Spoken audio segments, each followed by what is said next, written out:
Assalamualaikum warahmatullahi wabarakatuh. Perkenalkan, nama saya Pamela Putri. Di sini saya akan mempresentasikan hasil paper dari perencanaan strategi sistem informasi untuk peningkatan efektivitas operasional perusahaan pada PT Karya Muda Teknik.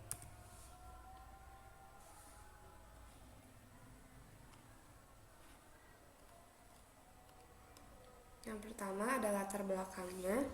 Perkembangan teknologi informasi mendorong perusahaan untuk meningkatkan efektivitas operasional melalui pemanfaatan sistem informasi. PT Karya Muda Teknik masih menghadapi beberapa kendala seperti pengelolaan data yang belum terintegrasi, proses administrasi yang masih dilakukan secara manual, serta penyimpanan dokumen yang masih tersebar. Kondisi tersebut menyebabkan proses pencarian data menjadi lebih sulit, meningkatkan resiko kehilangan dokumen, dan menghambat proses rekapitulasi. Oleh karena itu, diperlukan perencanaan strategis SI atau TI yang mampu mendukung kebutuhan bisnis perusahaan. Selanjutnya ada metodologi penelitian. Metode yang digunakan dalam penelitian ini adalah word and paper dengan teknik pengumpulan data berupa observasi dan wawancara. Nah, untuk step yang pertama itu ada analisis SWOT, dilakukan untuk menganalisis PT Karya Muda Teknik berdasarkan sumber daya internal serta sumber daya eksternal. Nah, untuk step kedua yaitu analisis value chain, dilakukan untuk mengidentifikasi aktivitas yang dapat meningkatkan nilai bagi pelanggan, menurunkan biaya, serta memahami hubungan perusahaan dengan pemasok dan pelanggan. Nah, untuk tahap yang ketiga yaitu Five Purchase Porter untuk melihat kondisi persaingan bisnis perusahaan dan struktur industri pada lingkungan eksternal perusahaan. Selanjutnya ada analisis PES, menganalisis faktor lingkungan eksternal yang meliputi aspek politik, ekonomi, sosial, dan teknologi yang dapat mempengaruhi perusahaan. Untuk step yang terakhir ada Environment Strategic Grid, yaitu menentukan prioritas pengembangan sistem informasi berdasarkan kategori support, key operational, high potential, and strategis. Nah, selanjutnya ini adalah hasil dari analisis SWOT-nya. Yang pertama itu ada strength, yaitu memiliki fokus bisnis yang jelas pada bidang teknik dan operasional, lalu memiliki peluang untuk meningkatkan efisiensi kerja melalui digitalisasi proses bisnis. Yang terakhir, dapat memanfaatkan teknologi informasi untuk meningkatkan kualitas layanan. Selanjutnya ada weaknesses.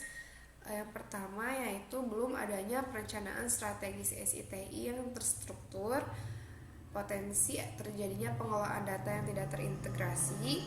Terakhir yaitu ketergantungan pada proses administrasi yang masih dilakukan manual.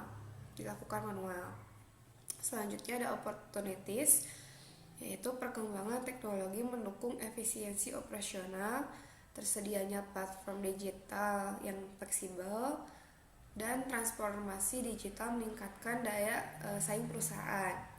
Yang terakhir ada threats, yaitu persaingan dengan perusahaan yang telah memanfaatkan teknologi, lalu perubahan teknologi yang berlangsung cepat, dan risiko kehilangan data, kebocoran data, dan serangan cyber. Selanjutnya ada analisis value chain. Untuk support activities itu ada manajemen sumber daya manusia, manajemen keuangan, pengelolaan aset perusahaan, dan pengelolaan teknologi informasi. Dan untuk primary activities-nya yaitu pengadaan material dan kebutuhan proyek, pelaksanaan pekerjaan teknik, pengelolaan proyek, pelayanan pelanggan, dan pelaporan pekerjaan. Selanjutnya ada Five Purchase Porter. Yang pertama itu ada ancaman pendatang baru. Perusahaan baru dapat masuk karena tingkatnya kebutuhan layanan teknik. Yang kedua ada kekuatan tawar pemasok. Ketergantungan pada pemasok dapat mempengaruhi biaya dan kelancaran proyek. Yang ketiga ada kekuatan tawar pelanggan. Pelanggan memiliki banyak pilihan penyedia jasa sehingga kualitas layanan harus terus ditingkatkan. Dan yang keempat ada ancaman produk atau jasa pengganti. Teknologi dan metode kerja baru dapat menggantikan layanan yang ada. Yang terakhir ada persaingan antar kompetitor, yaitu perusahaan harus terus berinovasi dan meningkatkan kualitas layanan untuk tetap bersaing. Selanjutnya ada analisis PES. Yang pertama itu ada politik. Pemerintah harus mendukung penggunaan teknologi digital. Lalu perusahaan harus mematuhi aturan standar yang berlaku dan peraturan mengenai perlindungan keamanan data dapat menjadi perhatian dalam pengelolaan perusahaan. Selanjutnya ada ekonomi, yaitu kebutuhan jasa teknik terus meningkat. Dan investasi teknologi informasi dapat meningkatkan efisiensi kerja. Yang terakhir, pengembangan sistem informasi membutuhkan biaya yang perlu dipertimbangkan. Selanjutnya ada sosial. Pelanggan menginginkan pelayanan yang cepat dan mudah. Lalu penggunaan teknologi menjadi kebutuhan dalam dunia kerja dan karyawan perlu memiliki kemampuan dalam menggunakan teknologi. Terakhir ada teknologi, yaitu pemanfaatan sistem informasi dapat meningkatkan efisiensi pengelolaan data dan dokumen. Lalu ancaman keamanan cyber mengharuskan perusahaan meningkatkan keamanan sistem informasi. Yang terakhir, perkembangan teknologi memberikan peluang untuk proses bisnis. Selanjutnya ada MC Parlan Strategis Grid. Untuk strategisnya yaitu sistem informasi manajemen proyek dan sistem arsip digital terintegrasi. Selanjutnya ada high potential, yaitu sistem customer relationship management atau CRM dan dashboard monitoring proyek berbasis mobile. Selanjutnya ada key operasional, yaitu sistem informasi inventaris, sistem informasi keuangan, dan sistem informasi kepegawaian. Yang terakhir ada support, yaitu website perusahaan, sistem absensi karyawan, dan email dan aplikasi perkantoran. Nah, selanjutnya dapat disimpulkan bahwa metode Word and Paper berhasil digunakan untuk menyusun perencanaan strategis SITI pada PT Karya Muda Teknik.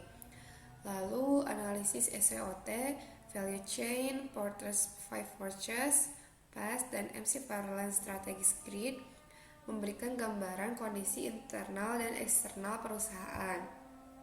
Lalu sistem informasi terintegrasi dapat membantu pengelolaan dokumen, keuangan, SDM, dan inventaris menjadi lebih efektif. Lalu rekomendasi SITI yang dihasilkan meliputi pengembangan sistem informasi, peningkatan infrastruktur, dan penguatan keamanan data. Dan yang terakhir, hasil penelitian diharapkan menjadi acuan pengembangan SITI untuk meningkatkan efektivitas operasional perusahaan. Nah, yang terakhir di sini ada sarannya. Penelitian selanjutnya dapat menggunakan data yang lebih lengkap melalui observasi dan wawancara langsung. Lalu analisis dapat dikembangkan dengan metode atau kerangka kerja lain untuk menghasilkan perencanaan SITI yang lebih mendalam. Dan yang terakhir, hasil penelitian dapat dilanjutkan ke tahap perancangan, implementasi, dan evaluasi sistem informasi. Sekian dari saya, mohon maaf apabila ada salah kata. Wassalamualaikum warahmatullahi wabarakatuh.